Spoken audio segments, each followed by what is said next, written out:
Yes, we're back for another episode of Unlocking Astrology with the unlocker himself, the man with the key, Samuel F. Reynolds. Hello there. Hello, how are you? I'm good. How are you?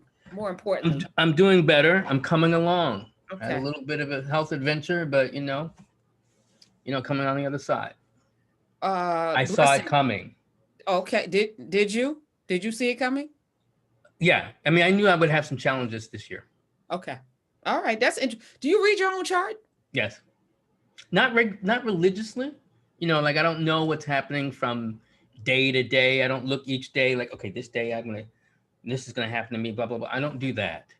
I don't know why But I never thought to ask you that. So what's your process for reading? Like, I don't want my chart read because I'm like, I'm on a ride right now. I don't care how it ends. I mean, I care how it ends, but I'm like so self-directed in that I don't want to have anything influence where I'm going. This trajectory needs to do whatever it's going to do naturally. But I know I'm so willful that if you did my chart, I'll be like, okay, now I have to watch out for this, or I gotta double down on that. And I just want to enjoy the ride, put my hands up and go, we. All right. So what's your process? well, I knew going into this year of life, um, my 53rd year of life, that health would be a sensitive issue for me. So it was, one, speaking of will, um, ready or attempting to ready myself for it. But I think pretty much I was already in the thick of dealing with some health challenges. Um, and speaking of will, sometimes, the flesh is, the spirit is willing, but the flesh is weak. So, I knew particular things doesn't necessarily translate as something I actively then follow up on. You get Does distracted, everybody try to lose weight right now? Like right? every day you get up with the goal. I'm going to I'm gonna not do eat this. sugar. I'm gonna work out. Blah blah I'm, blah, and and then you had that first you hit a fall off. crack, whatever that is, whatever your crack is, and you're like, F it tomorrow. You fall off, and then So yeah, so I knew those general things, and similar to what you just said, because we're similar in that way, and even after coming from the hospital, I'm always thinking mind over matter, right? It's like I will make it happen, blah blah blah, not respecting the body's trauma. And that's one of the lessons I've had to learn my whole life, right? And you might say, well, why haven't you learned it at 53? I don't know. Maybe I'm stubborn. It's also my strength. It's my weakness, right? It's what has allowed me to do as much as I've done, considering that I'm someone that the doctor said to my mother when I was a baby, he's got a 50-50 chance of living, right? And he may never walk. He may never run, right? I've run around the world. All these different things. And that's a testament to Allah's will, Allah's will and giving me will to do the things that I've been able to do. But will can only take you so far, Yeah. right? Respect the So, science, you people that don't want to wear masks and stuff. Whatever. I correct. don't want to get into a political So conversation. that's kind of like, to know people. A lot of people think with astrology that once you know, then you can control all these things around you. And we could chalk it up to free will, we could chalk it up to astrologer's error. But I think what really comes into play is a mixture of a lot of different things, intention, will, ignorance, in terms of particular things. So that's kind of, my story. All right. I appreciate the transparency, which is why I appreciate this space and this relationship that we're building here, you and I, through this thing called astrology, because it's really bigger than astrology. All the people whose feelings are hurt, hit dogs holler. Just want to say that. We don't Thank know you. you. We don't know you. So if you feel ways about it, check your inner self to see why you feel that way. Because Yeah, it is amazing because yeah. people think like you just hate Pisceans or you hate Aquarians, but I don't hate anybody. And in fact, it was a Pisces who picked me up from the hospital, right? So I love. I mean, they're my do or die ride people, Cancers and Pisces. I don't hate them, but Yeah. I as an example. I mean, I'm just talking about Pisces. It could be. I think we riled up some Sagittarians Oh my. too. Yes. Um, Yes. but I think the key thing for people to remember, one, I'm giving a perspective. It is informed by my experience and, encounter with people as an astrologer, obviously. It is also informed by thinking through some of these things astrologically. But, you know, like you said, hit dog holler. You have to look at, like, no one is above blame in the astrology game. Nobody. Yeah, and the thing that you said, which I thought was most poignant, is the things that we're most uncomfortable with. All of these zodiac tendencies are in all of us. So, whatever we're saying about a particular sign, we're saying about everybody in essence. And I thank you for that. So I thought it would be interesting, since we hit all 12, we're gonna do cusps, but I wanted to do relationships on the heels of this interview that Oprah did that I wasn't going to watch, but everybody was talking about it. And then I'm like, well, I do a daily talk show, I should probably watch it. I came away with a lot of different feelings, but when I started looking, the first thing I looked at is both of their signs. So I'm like, Harry, the prince, is a Virgo. Yes. And I was like, if the crown knew anything, they had to know what you were not going to do was to make that young man do he was never going to bend to your will, but for so far. For a lot of reasons. At some point, once he realized it was an unrighteous move, he was going to make that move unapologetically. Meghan Markle is a Leo. I don't know what that dynamic is, but she seems to be a self-actualized person. She seems to be somebody that has spent some time examining who she is and what moves and motivates. Yes, she's an actress, but there was that combination. So I was like, it might be interesting, because we were going to do this whole compatibility space eventually anyway, to kind of leap into this compatibility. Charles being what is Charles? Charles is a Scorpio like you. The Queen of England is a Taurus like you. A Taurus like me. How weird is that?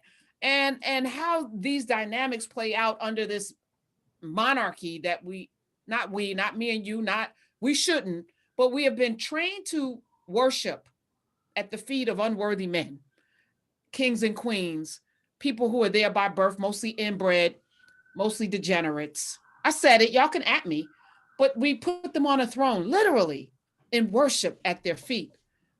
Why? That's another question for another day, but I just wanted to get that off my chest since we're here. You feeling better? No, not really. Maybe I should re-examine that too. All right, go ahead. So tell me what we should be thinking about the relationship and how. But then we can't really. I'm sorry, Sam. We can't really have this conversation without throwing race into the mix. Unfortunately, we can't have this conversation about compatibility without talking about race. So lay it on the table. What are you thinking about in terms of race? I mean, we obviously can talk about the astrology to some degree, but yeah, I mean, if we were just talking about this Leo woman and this Virgo man, king, not even an heir to the throne, because his father, I said to you when we talked about the queen, ain't none of them sitting on the throne, because that queen gonna live until they get rid of the monarchy. I feel like that's her plan. I'm gonna keep living till I'm the last monarch of England. That's it. I'm done. And that's gonna be it. Charles ain't never seeing the throne. See you. Deuces, right? That said, if this were just normal people, and by normal I mean not black, and Meghan Markle's not the blackest person you're gonna run into. I mean, in some circles she could have passed. In America, she could have passed at some point. But I'm looking at the racial dynamic. Does that change? Because that forces you to live your life differently, right? So I wonder, and maybe we should do race and astrology, because I would love that. I've often said, if I were not black, because my natural, as you know, is to be left alone. I don't want to be bothered, but I'm always bothered around the slights, the missed opportunities because of complexion, the not being asked despite the credentials. And that forces me into this kind of like always warm, always ready on my square, when I don't want to fight. Like, my natural is just to be left alone. I want to live my happy life, eat my food, see a nice beach and to be entertained and chill, read a nice book. And that's it. I don't want to have to think about this stuff every day. So if I'm not black, I'm a different Taurus, I think. Right. I mean, definitely race. I don't believe you can see necessarily someone's race. Well, not necessarily. You can't see someone's race in their chart.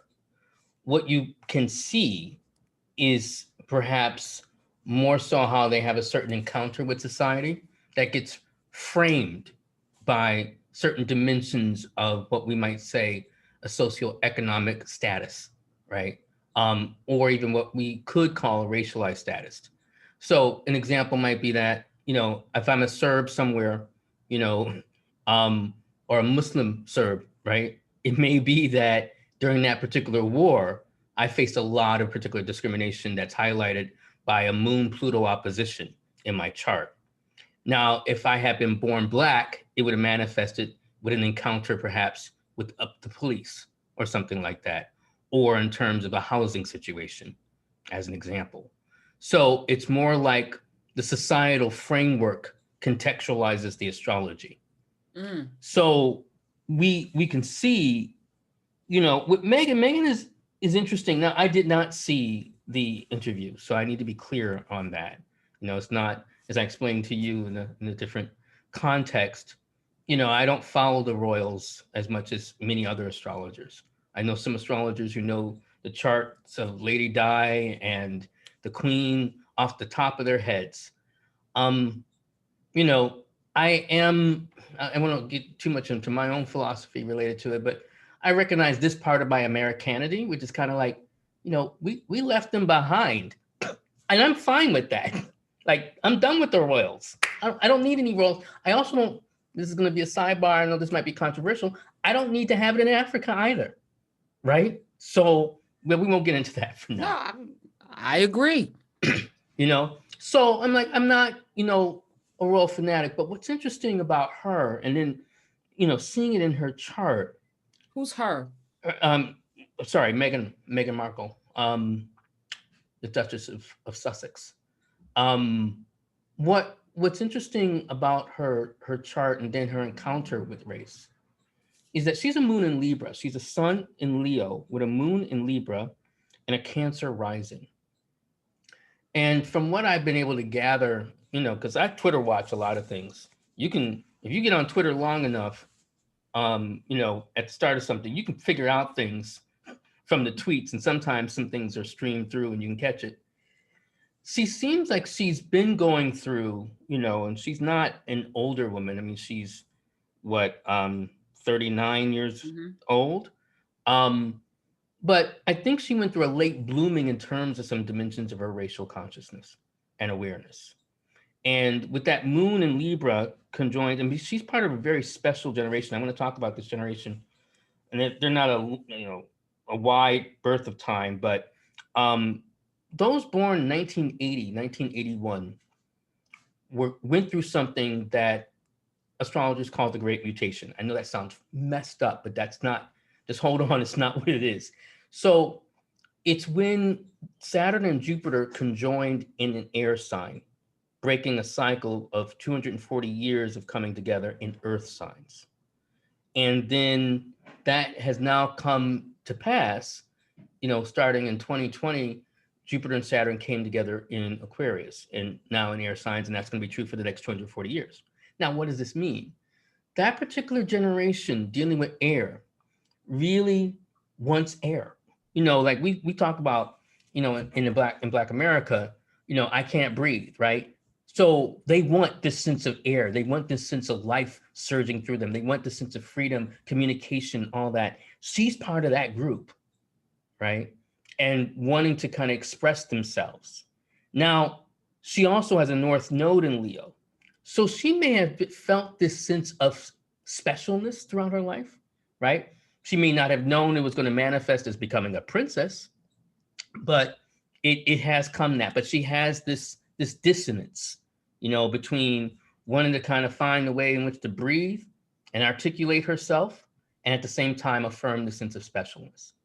So her coming to her racial consciousness kind of exacerbated by Britain and Britain's consciousness. And we need to talk about this because a lot of times Americans don't seem to take this into account, and Brits aren't honest about this.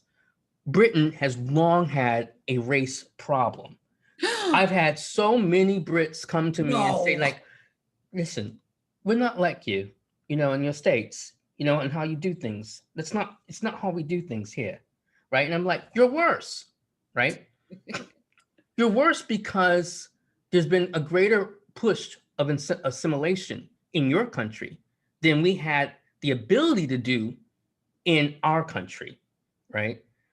So there's been this shift, and so a lot of things have become muted. So for her as an American, then this Leo with a moon in Libra, to be caught up in one of the stodgiest institutions of all stodgy institutions was really a challenge, right? And so that was one kind of thing. Now, one might even argue maybe it was a mistake for her. Maybe if she had an astrologer, it might be say like, girl, do you really want to do this? Is this the thing that, you might love him, but this. No. Yeah, no. And here's why no. Talk to me. Would we know Meghan Markle? Because I watched Suits. That's where I found it. That's where I first saw her. Mm-hmm. Suits. She was not the star of Suits. If she had not done this, she would not. 2 billion people saw her. 2 billion people saw her get married. Mm-hmm. Or she married 3 days before the ceremony. 2 billion people tuned in to her wedding ceremony, including me. I watched it. It was amazing. The gospel choir, her beautiful mother, all of the dynamics, Serena and Oprah and all of the celebrities that showed up, her Suits cast. I don't know an astrologer that would tell her not to do this. This has been life altering, both good and bad, but I don't know if I would have said not. I would have said, are you sure? And that's what I said, which is like, this is a challenge, right? Because, there's a part of you, that Sun in Leo, that Leo, North Node, Mercury in Leo, that feels affirmed by this. But there's a part of you that may feel suffocated by this. So I think that's kind of the, this is always kind of the, the duality that one can deal with. Now, in relation to Harry, before you do that, because I just want to say this. I think a lot of people run from pressure. That's true. Everyone wants an easy life, right? Everybody wants an easy. Who doesn't? Who doesn't want somebody to just pay their bills and then suck their thumb and go on about their business? Maybe not suck the thumb. I added that, but I think if we are, and this is the challenge with getting your chart read.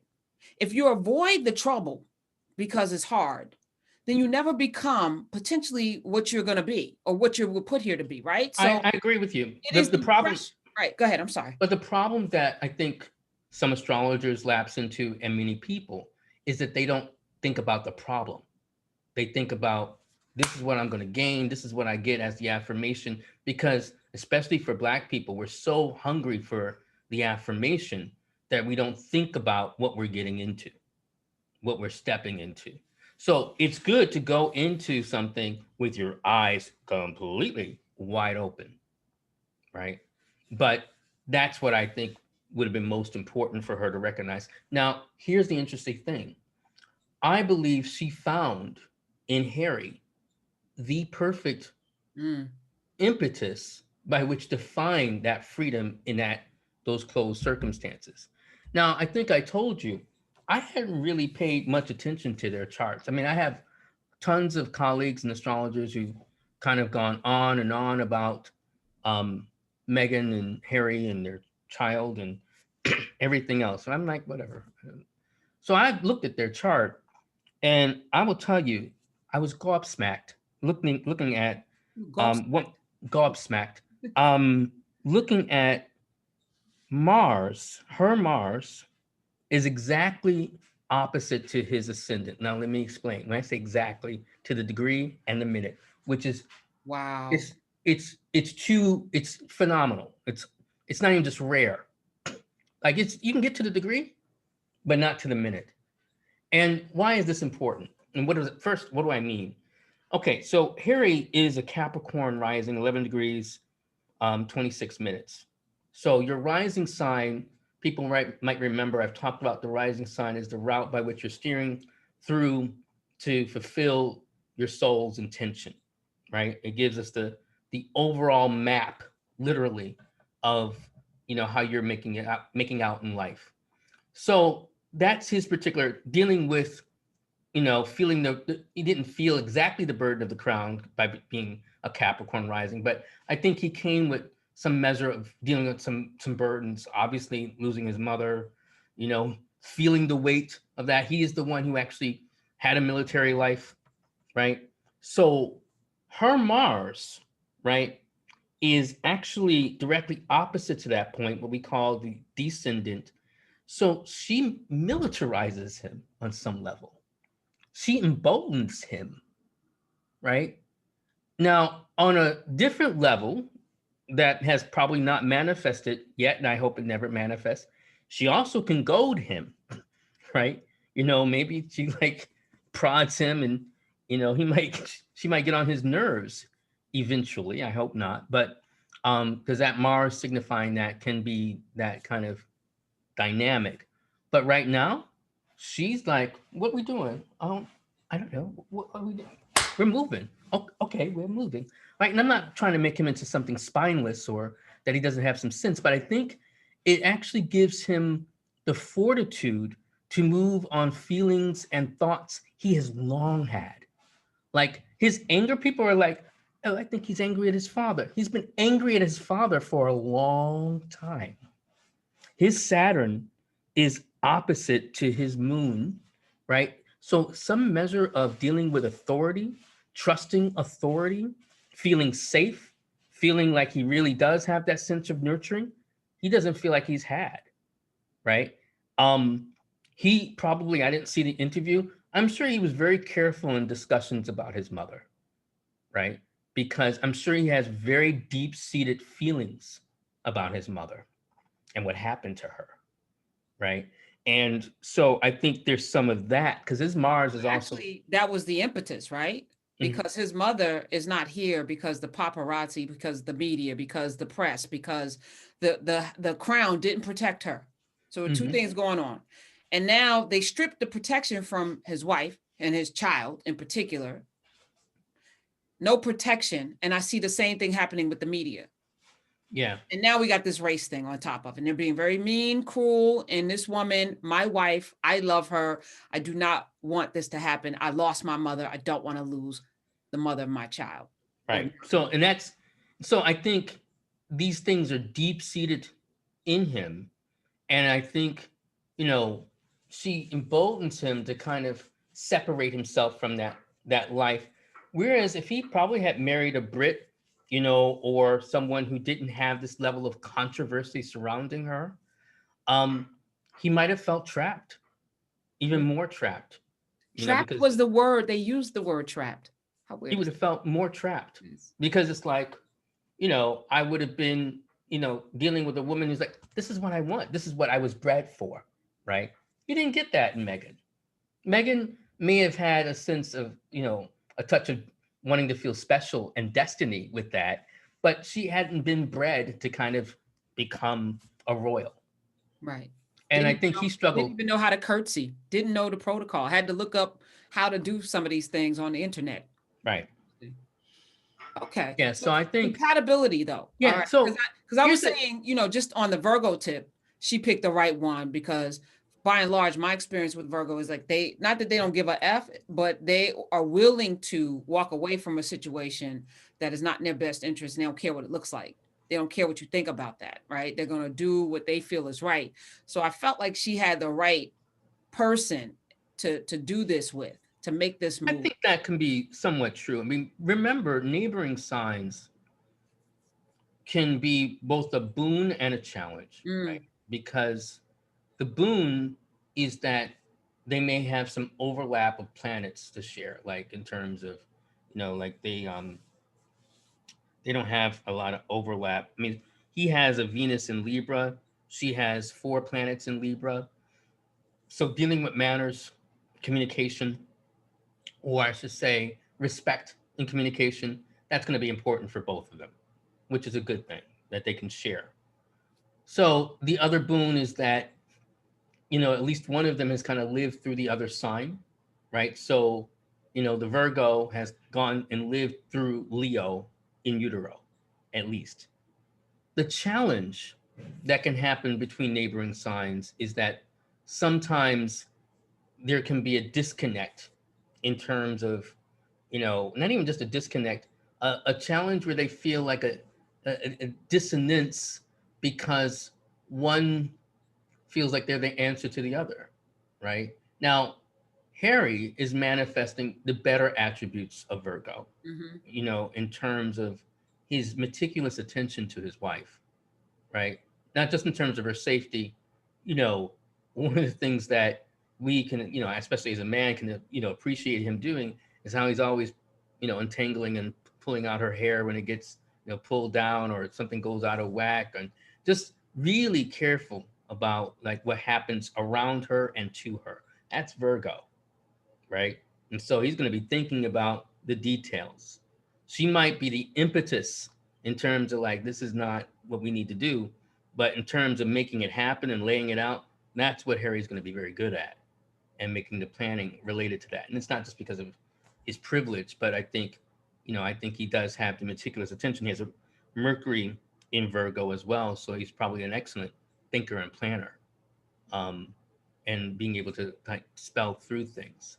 So I think that's where they support. But this is a challenge often, like, I'm a Scorpio, my wife's a Sagittarius, right? So so there's ways in which we might feel like we're neighboring signs, we understand each other. Then it's kind of like, well, why are you still talking though? Right? We have those moments where it's kind of like, all right, you're going to be who you are. I am who I am. And I think the dynamic is learning to appreciate that, even though there are glimpses of recognition, right? And I think, they're a relatively young couple. So that's going to be important for them to, as a couple. I'm not talking about them as, their age per se, but ways to kind of um, monitor that and be attentive to that. Um, Yeah, as we start this journey with this compatibility, typically neighboring signs are not compatible chart wise. Like what's the well, ideal, and you got I guess have your full chart read to be able to see absolutely. whether you're really compatible. But Give just on someone the sun sign, on are the there sun sign signs level, neighboring signs are, I would probably say, if people needed to have percentages, are a toss up, are 50-50. Right? They're they're not given as much credit in astrological texts that people pop text or things as they should, right? But at the same time, I would never oversell them, right? I would never be like, Taurus, you need to get with the Gemini, Aries, Taurus. I mean, it happens quite often, but it also can happen where it's like, oh yeah, y'all got together, but do y'all really stay together? Whatever, But at the same time, I see a lot of astrologers, they get locked into their, set thinking. Like they might say for Harry, you do better if you were with a Scorpio, or if you were with a Pisces, the opposite sign, or Taurus, right? They wouldn't say necessarily a fire sign. Same thing for Meghan as a fire sign. You do better with an Aries, or you do better with a Sag, um, but they wouldn't necessarily go for an Earth sign. So, but what I think um, is that Mars, you know, in her chart, being at the exact minute of his ascendant, mm, that rings like a bell. That rings like, I got this singing bowl here, and it sounds like that even better. It's like kind of like, whoa, that's what I was looking for when I first looked at their charts. I wanted to see like something that lit up, okay. one of their ascendants or descendants, the midheaven or the IC. They don't have the same connection with their moons. Their moons are still ruled by Venus, the same planet. So I think that does help. Um, so they're not just a well-mannered couple for the screen. I think they're a well-mannered couple and deal with respect between each other, even Mm, privately, which I think is essential in a relationship. That's one of the first things to go. yes, when no one's looking, right? Hmm. What about people the same sign? Because I often think like Taurian men are different than Taurian women. And, I don't particularly, me personally, Taurian men, nope. What about that is a gender thing? And now we're in these non-binary spaces, and then we got, of course, same-sex folk. Um, how does that play out in terms of compatibility? So the familiarity of being with someone who may have similar signatures in terms of the sun, Mercury, Venus. See, Mercury and Venus can never be too far from the sun, in terms of literally degrees. Mm-hmm. So by virtue of that, they're likely to be in the same sign as the sun. So if you're a sun in, as you are, sun in Taurus, right? Someone else is a sun in Taurus. They may have a Mercury close to your Mercury, a Venus close to your Venus, right? And then if the moons can line up by the same element or modality, you got something going. The problem that can happen if you have too much familiarity, you end up with your sister, your brother, your roommate, right? Because, you have bed death because you have so much familiarity, sense of connection that you don't have enough sparks. At least between two adjacent signs, you have some dissonance enough where you're kind of like, what's that? What's that? Oh, that was sexy. That was, yeah, baby. And something happens. Whereas The friction, you have a friction happening. Yes. You don't have that same friction that can happen in the same sign, which is fascinating. Many people think that's what they need. That's what they want. That's what they should have. And it's not true, right? You don't want another you completely, because the more that you have another you, long term, it could actually become like, where, this feels like, okay, I got me down now, after 10 years, 20 years, what else can happen? So what you're saying is that the hallmark of any relationship is discovery. Absolutely. And it's hard to discover when you already know. So we should all challenge ourselves to be so are there signs that should not be together? No, I Under don't believe in that. No, no, no. Okay. Yeah, no. No. They're one, I think it's irresponsible for any astrologer to kind of say no two signs, because we have to look at a whole chart, right? And so, for instance, if I were to, and that's why I'm very careful when I consult with clients, that I don't say like, oh girl, you should be with a Pisces. Oh my man, you should get with a Scorpio. Because I'll be honest, I don't think, I'll say to them, I don't think you know what you're looking for in that sense. Meaning, you might meet someone who, if I say to you, like, go look for a Scorpio, you might meet someone who's a sun in Leo, moon in Libra, Scorpio rising, right? But you just heard Leo, and you're like, no, I have to. Oh, Yeah, you heard someone say they were Leo, not realizing they're Scorpio rising, which could work per what I said. got you. So you need someone, who can tick more certain boxes that we could talk about what those boxes might need to be. But I don't think it should ever become like this sign is good, this sign is bad. And I want to address something that brings up a very interesting question I hear often, which is, I don't get along with this particular sign, which we talked about in different permutations. We could easily say that, yes, it could be that there's something within you that is you haven't made peace with related to it. And that's true. But I think the other layer to that, especially if we're talking about romantic relationships, is that in people also have to understand that this may be for a particular time, not for always. So it may be that, okay, there's a time frame where you went through like 3 Gemini women and it was disastrous for you, right? And you're just like, you swear off Geminis, not realizing that you may have been going through a particular transit of a planet in Gemini, or a particular testing of some element of your chart where you might have a moon in Gemini, right? And then, you go through a spat of dating like Aries women, doesn't work out. Then you meet a Gemini, like, oh, blah, blah, blah. But you might be ready. You might be now like, this is a different person. You're different. You're older, different context. You've grown.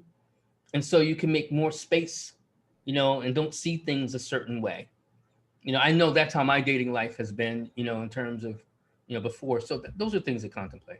did you do her chart and your chart before you got married? So, yes, the short answer is yes. But she also had been studying astrology. So she knew she was a quick student. She knew some things like, oh, my sun is on your midheaven.